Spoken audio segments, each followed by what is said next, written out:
So welcome in the other chair. Thank you very much. Thanks for having me. Yeah, this is fun. Now we're going to talk about you. We're not going to talk about Ariana. Okay, no, Ariana's gone. That's over. So, how do you, I'm Chelsea Handler. Here's who I am. How do you define yourself today? And how do you want to define yourself 5 years from now? Well, I'm very excited about the career that I've been able to kind of carve out for myself, as ridiculous, as silly as it can be. I really enjoy what I do. I really enjoy being able to produce television shows and start a company that I've started, which is a production company. And now we have 6 shows, 4 which are on the air, 1 is on NBC, 2 are on E! So the 4 that are on the air are what? NBC was going to premiere. It's based on one of my books called Are You There, Vodka? It's me, Chelsea.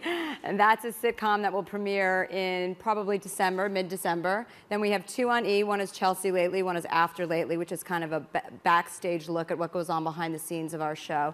And then we just have 4 other shows in development with Fox, ABC, and a couple of other, and NBC. We have another show in development. So, you know, I've really enjoyed being able to create and kind of provide opportunities for people that you normally wouldn't see on television because they're so physically unattractive. You got to watch the show to understand that. Now, the NBC show that's going to be a mid-season replacement, you are a producer of that show, and you do not play the Chelsea character, you play the Chelsea character's sister, is that right? Right, I play my older sister in the show. I mean, obviously due to time, I don't have that much free time. So I'm with taping 3 television shows at one time. I'm plugged myself in a small way where I can be, you know, valuable to the show without starring in it. Plus, it's me when I was 26, so that was a little bit And what's ago. the sister like? The sister is a born-again Christian and pregnant, kind of nightmare. Pregnant, single mother pregnant? No, her husband's in Afghanistan in the war, and she's very uptight, kind of very antithetical to Chelsea, who I am. Okay. Who I like to refer to in the third person. So in this burgeoning media empire, what kind of content are you trying to create?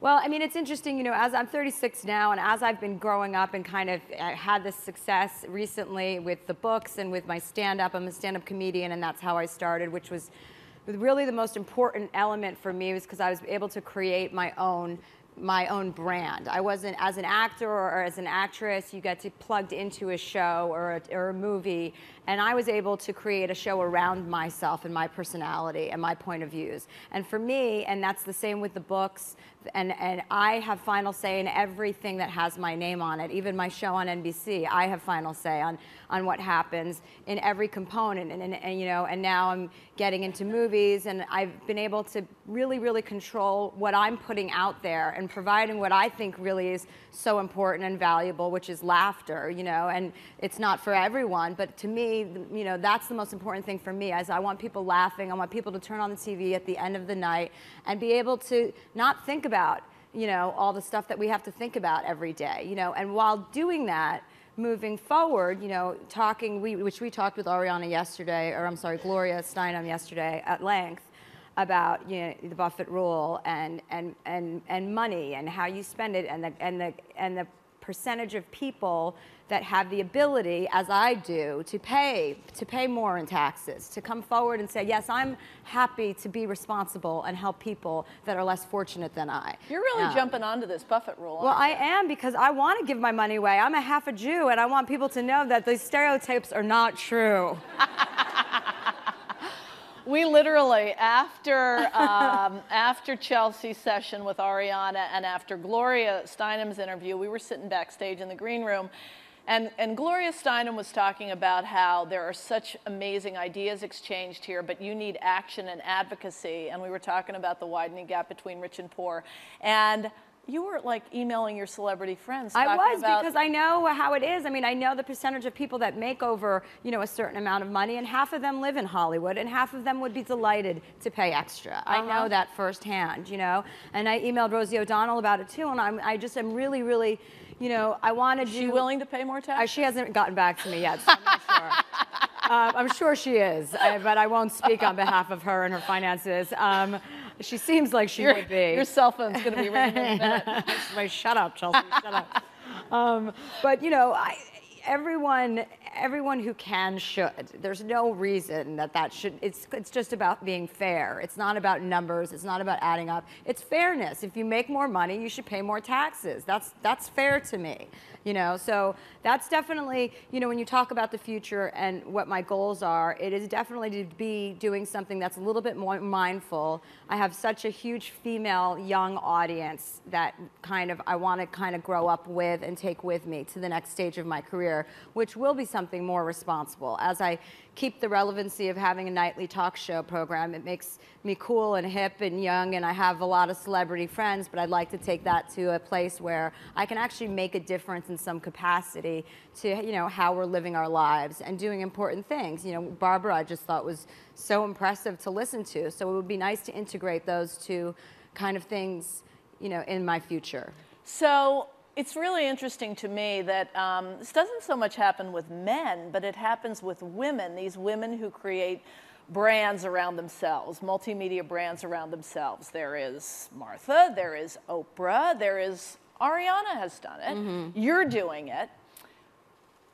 Do you look at or to any of those women for lessons in how to build your expanding brand, or any brands that you feel like, wow, I can learn from that? I think the most important thing for me and my experience in actually, you know, gaining any sort of modicum of success has been to always be true to my opinions and not to worry about what people think about me. And, you know, that's kind of rare when, you know, that's kind of a rare thing to have an opinion and not worry about the repercussions, because, you know, you can get in trouble a lot, and people are very concerned about what everyone else thinks, and can you say this and can you say that, and I can and I will, and anyone can. But I think that's really important. I think the only reason I have any sort of fan base is because people are attracted to that in some way. It's not for everyone. Not everyone can do that, and not everyone should. But I know that that's what's best for me. And I want, you know, I'm not going to ever be scared to say something and worry about, you know, I'm not really concerned about what other people think. And I've never really had a filter. And when I was a young girl, it didn't work out for me very well. So it's working out a lot better now. Let's just talk a little bit about your childhood. So you grew up in New Jersey. Yes. Youngest of 6 children. Uh-huh. And how did you become the person you are? Do you have a sense of that? Well, I think when you're the youngest of 6 children, you're, you know, really, really hard up to get some attention. You're like, hello, I'm over here. You know, why isn't anyone paying attention? I mean, and in very many ways they were, because I was the youngest and I was kind of the littlest, and, you know, I had blonde hair and I was spunky, and so I did get a lot of attention, but there were still a lot of people to, you know, compete against. And your oldest brother died when Yes. you were 10. My oldest brother died when I was 10, and that changed our family dynamic in a major way, obviously. You know, it went from, you know, one day everything was great, everything was fine, and it was a freak accident, and, you know, the next day, climbing accident. Yeah, he was hiking in the Grand Tetons after he graduated from NJIT, and he, you know, he fell literally off of a cliff. And what happens to your family when you are, you know, when you get that information in the instant that your entire life shifts and changes is something that you can never, ever even describe to another person. So in that regard, the attention that I was getting all along, you know, immediately, there's no attention for anyone in the family, because everyone's grieving. And, you know, watching your parents go through that, I think, is really, really hard to see your father, who's been a big, strong man. I was 10 years old, my brother was 22, and to see your father just fall down, you know, and break down in tears and just, you know, basically moaning about his oldest son dying is just something that you never, ever really recover from. And did that bring you and your siblings closer together? And how did that change the relationship with your siblings? Well, I think we're all very different and we're all very bonded because of what happened. I think, we spoke yesterday about how if that hadn't happened, I don't know that we would be such a unified, we go on Christmas vacation every year for 10 days, everyone, all the kids, all the nieces and nephews. There's like 30 of us now because my brothers and sisters keep thinking they have to have babies. But we go every year, we have a summer house in Martha's Vineyard that we're rebuilding all together. We're very much a unit. My one brother lives with me in California. He's my chef, and he works on the show, and I put him on camera too so he can get girls. And we are bonded for life because because of what happened to my brother. And I don't know that we would have that much in common if that hadn't happened. So in a way, it was a big blessing. It was a very big blessing. Who has a question? Hi, I'm Robin Brunk from the Creative Coalition, and we want you to be a member of us. We do entertainment advocacy with the entertainment industry, trying to save the world one actor at a time. And what do you think? You are a big advocate. You do well by doing good. As a celebrity, what is your biggest challenge in that? Because you do put yourself on the line when you start doing good. So what is the biggest challenge for you in doing good? I think, I think the biggest challenge is, I feel a responsibility to get everyone I know involved in get in the cause. I want all the people to step up too, and I want them to say this isn't okay, or it's okay to talk about your political beliefs in public. We're past all that. Like let's all get on board. I think the biggest challenge for me is making sure that I'm as educated as I can possibly be about the things that I'm passionate about and the things that are important for women and the things that are important to kind of get us to the next level. I want this country to be in better shape. I want to be a part of making that happen. I want to use whatever power I may have in being on TV every single night to make that happen. And I just want to make sure I'm instructed and educated in the right way to do it, because there's nothing worse than sounding like an asshole. I didn't get to go to the session this morning, but there was a session led by Vicki Medvec, who is this rock star. Is Vicki in the room? Rock star professor at Northwestern. She's actually the most popular professor at the Kellogg School, and she's a negotiation guru. These powerful women who are with us tend to be terrible negotiators when it comes to themselves and their own careers. And I know that you've been negotiating with E. You have you are one of the E Network's most valuable franchises, for lack of a better word, and your contract expires in 2012, and you may not stay, and you may go elsewhere. What are your negotiating tips, Chelsea? Well, as my agents, lawyers, and managers will all tell you, I don't listen to anyone or any advice because I know exactly what I want and how I want it. And when I do want advice, I'll ask them, and I'm more often than not saying, this needs to happen, you have to ask for this.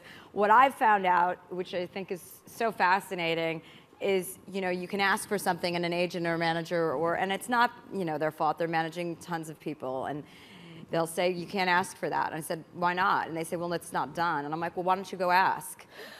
And then you get it. And so you have to just ask for what you want. You have to ask for what you want. Just because there are parameters that have been set doesn't mean that they can't be flown open. They can be. You just have to be, if you have something that people want and you have a brand that people are interested in being in business with, you can get what you want. And as long as it's, it can't be ridiculous. I'm not Jennifer Lopez, you know what I mean? I want to make the brand better. I want to make the show better. I'm willing to work hard. I'm not a diva. I'm doing the best I can, and I'm trying to create something. So you can ask for what you want because there are different ways and different avenues to go about everything. What's the biggest thing you've asked for? Oh, well, that's a great question. The biggest thing, I don't know. I've asked for so much. I don't know what would be. Give an example. The biggest thing. I fight a lot for the people on my show and for what they get because they don't get nearly what I get. And so I fight a lot for them. And I've offered, which I probably shouldn't say this, but the only way to get what I can or have from the network in times have been because of me offering my own salary to support that. And that's when the network steps back and says, okay, we can't let you do that. And I'm like, and then they say, we hate when you say stuff like that. I'm like, well, you're making me say it, you know? Wow. But if you make those kinds of, and you mean it, if you make those kinds of offerings and you mean it, and I did mean it, these people are all working really hard. They're all very important to me. And when you're a team player, people want to be on your team and they're really loyal to you. So it works both ways and there's a lot of reciprocity. The name of Chelsea's company is Borderline Amazing. And you take, you take your staff to, do you take them to Cabo every year, or you took them to Cabo last year? I try and take them somewhere every year. We spend a lot of time together in the office, so it's nice for them to get out of the office. And how many people is that? Well, it can be anywhere from, you know, just the writers, or sometimes I'll take the entire staff and crew. But I haven't done that in the last couple of years. But I've taken everyone, like 150 of them, to Cabo for, you know, 4 days or something. You know, I want people to be happy. Yeah, yeah. And good. Cabo makes a lot of people happy. Anything else you'd like to add? No, I was just, it was a very big pleasure of mine to be here and to be involved with all these wonderful women and to hear everyone's stories, and it was really inspiring, and I'll be back the next year with or without an invitation. All right, we want you back, Chelsea. Thank you very much. Thank you, Pattie. Thank you. Oh, Mwah. this was great. I know, it was so much fun. Thank you. Okay, good.